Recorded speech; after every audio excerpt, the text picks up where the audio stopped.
minute can open your eyes. One book can open your world. Knowledge gives you power.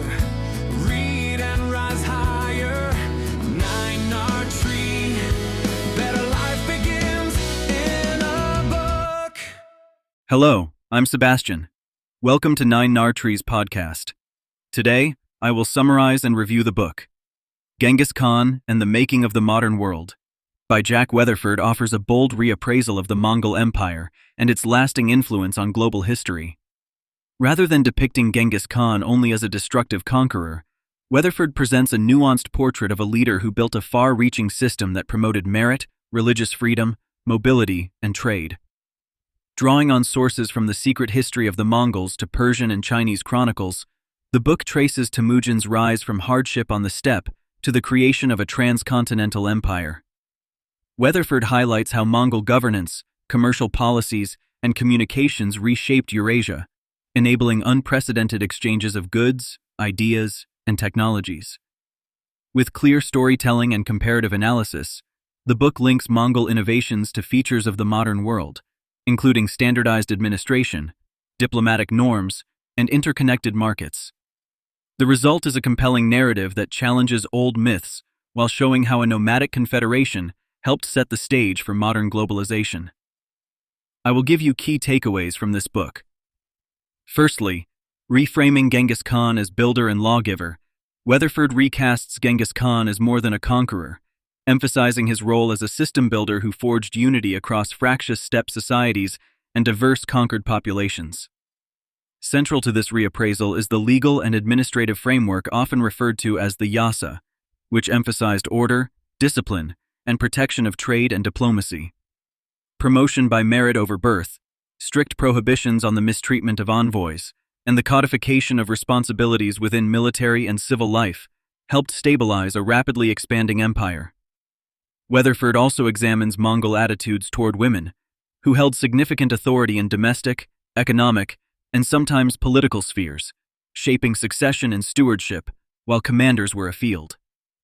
The author situates these policies in the broader context of Mongol pragmatism, where innovation and efficiency trumped aristocratic custom.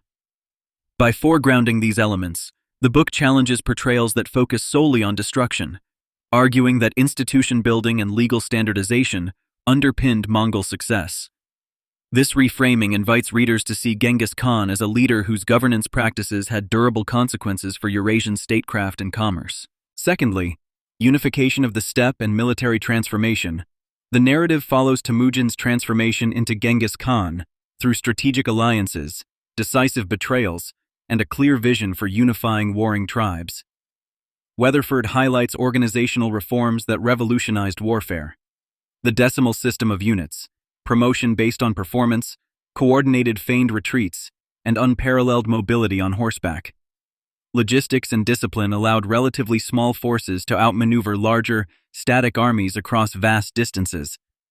Intelligence gathering, rapid communication, and the incorporation of defeated foes into new command structures created a flexible, multi-ethnic force. The Mongols embraced new technologies and siege tactics learned from engineers captured or recruited from China and Central Asia, blending steppe cavalry doctrine with advanced artillery and sapping methods. These changes were not merely military. They knit together disparate communities through shared service and reward, weakening tribal factionalism. Weatherford underscores that Mongol conquest was inseparable from state formation, where battlefield effectiveness served a larger political design. The result was not only an empire of stunning geographic scale, but also a durable template for command, logistics, and adaptability that influenced later imperial powers. Thirdly, Pax Mongolica, trade networks, and the postal relay. Weatherford argues that Mongol rule fostered a commercial and diplomatic order often called the Pax Mongolica. The empire secured long-distance caravan routes, standardized transit permissions, and enforced safety for merchants across thousands of miles. A hallmark of this system was the Yam, a relay network of stations, horses, provisions, and messengers that connected the steppe to major cities. The Paisa, a metal pass, granted rights of passage and access to resources, streamlining movement for officials and traders. This infrastructure lowered transaction costs, expanded markets, and accelerated the flow of textiles, spices, metals, and precious knowledge. Mongol administrators conducted systematic censuses, rationalized taxation, and harmonized weights and measures, reducing friction among regional economies. Weatherford shows how these measures amplified the Silk Road into a truly integrated artery that linked China, Persia, the Levant, and parts of Europe. By protecting diplomats and codifying penalties for violations, the Mongols normalized diplomatic practice and interstate negotiations. The cumulative effect was a boom in exchange that spread technologies, scientific ideas, and commercial practices across Eurasia with a speed and scale previously unseen. Fourthly, religious tolerance and multicultural governance, a defining feature of Mongol administration, as presented by Weatherford, was institutionalized religious tolerance. The empire exempted many clerics and scholars from taxation and encouraged dialogue among Buddhists, Muslims, Christians, and Taoists. This policy was not merely idealistic. It stabilized diverse populations and secured the expertise of translators, physicians, and engineers. Mongol rulers staffed courts with administrators from many lands, leveraging talent regardless of origin and balancing local autonomy with imperial oversight. Ambassadors enjoyed protected status across frontiers, and legal norms punished interference with envoys or caravans.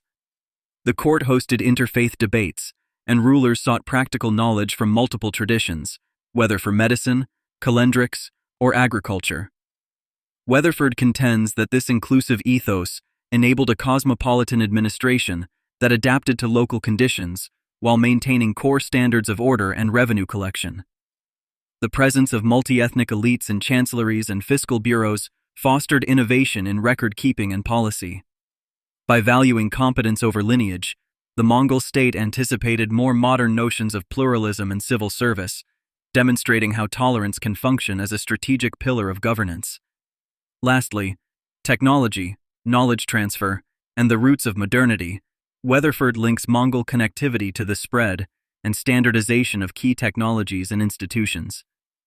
Under Mongol rule, paper currency and printing expanded in East Asia, while gunpowder, compass navigation, and advanced metallurgy circulated more widely across Eurasia. The empire facilitated the movement of scholars, artisans, and texts, enabling cross-fertilization in medicine, astronomy, cartography, and mathematics. Administrative practices such as passports, relay mail, and census-based taxation became models for later states. Kublai Khan's Yuan regime refined monetary and bureaucratic systems that influenced neighbors and successors. In the West, expanded access to Eastern goods and knowledge contributed to commercial growth and eventually to intellectual renewal. Weatherford does not deny the violence of conquest, but he emphasizes the integrative outcomes that created durable channels for exchange. By treating the Mongol moment as a hinge of globalization, the book connects nomadic leadership to modern concepts of open trade, diplomatic immunity, and information networks. Readers come away with a clearer sense of how a mobile empire accelerated the circulation of ideas that underpin contemporary economic and political life. In conclusion, this book is ideal for readers of global history, leaders seeking practical lessons in organization and strategy, entrepreneurs and investors interested in the origins of open markets, and policymakers who study trade, security, and multicultural governance. Weatherford offers a rare blend of accessible narrative and cross-cultural analysis, turning a complex past into clear insights about systems, incentives, and networks. You will benefit from its case studies in meritocracy, logistics, and diplomacy, which show how far-sighted institutions multiply power and resilience.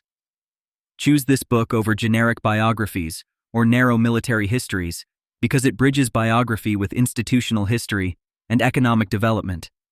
It balances critique with evidence-driven revision, neither glorifying nor dismissing the Mongols, and shows concretely how their policies shaped the world we inhabit. For anyone who wants a single volume that connects leadership, law, commerce, and culture across continents and centuries, this is a decisive and memorable guide. If you would like to support Jack Weatherford, you can buy the book through the Amazon link I've provided in the podcast description. After reading the book, Please let me know what you think and share your thoughts. See you around. 1 minute can open your eyes. One book can open your world. Knowledge gives you power, read and rise high.